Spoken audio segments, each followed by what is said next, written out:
The fourth case study is going to be on John Wayne Gacy. He's also been called the Killer Clown. John Wayne was active during the time of 1972 to 1978.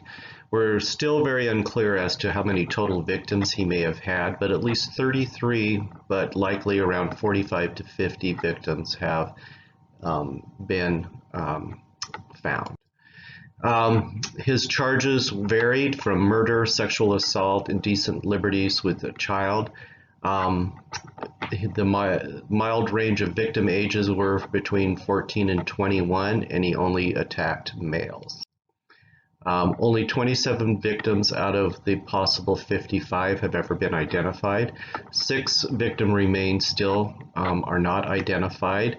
Forensics could narrow the age of the victims down to a small range, but they couldn't determine any names. Most likely these were kids that ran away and never could have been identified, and at the time they didn't have DNA testing. John Wayne was convicted of all 33 murder charges, 12 of which were given the death sentence. He was on death row for over 14 years and was eventually executed in 1994 through a lethal cocktail of chemicals, as you can see below.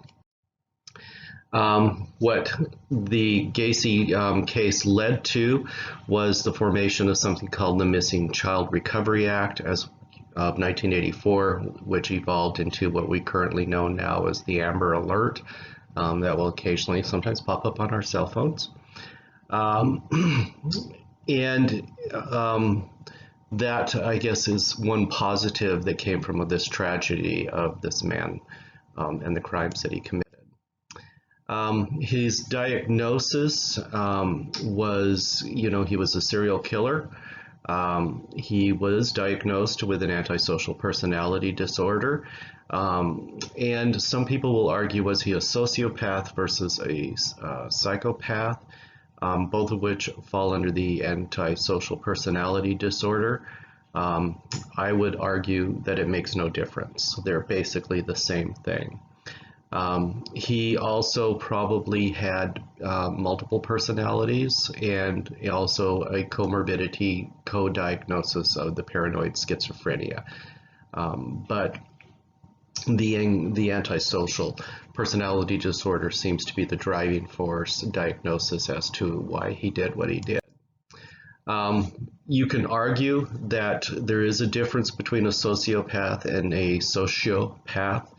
One being that a psychopath being more dangerous than a sociopath. I argue that there is no difference. They both are antisocial personality disorders.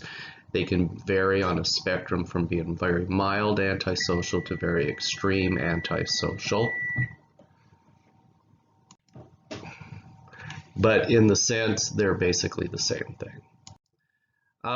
Background history on Gacy: he was overweight and not athletic as a child. He was abused by an alcoholic father, probably both psychologically and physically. He suffered blackouts and seizures caused by constant stress. His father just thought he was faking it, trying to get attention. So he was never taken serious by his dad. The attacks by his father would become very unpredictable, very unwarranted. He finally left home to go live in Las Vegas. He worked as a mortuary assistant, sleeping on a cot behind the embalming room in a mortuary. He eventually was able to get married and moved to Iowa with his wife, where he had 2 children. He became a member of the state's junior chamber, and he did a lot of leadership things. He got some notoriety and attention. Here you can see that there's a photograph of him with the current First Lady at the time, Rosalind Carter. So, he was able to function in society even though he had some issues mentally. People didn't really pay any attention to him. He didn't have any outstanding features.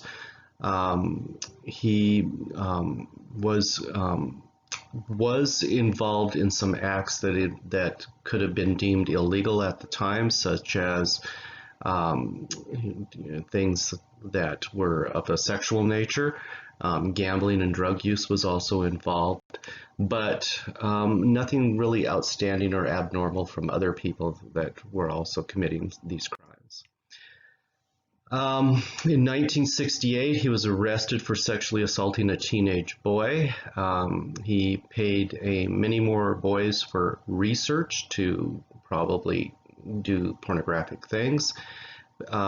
He paid another boy to beat up victims so they wouldn't testify against him. He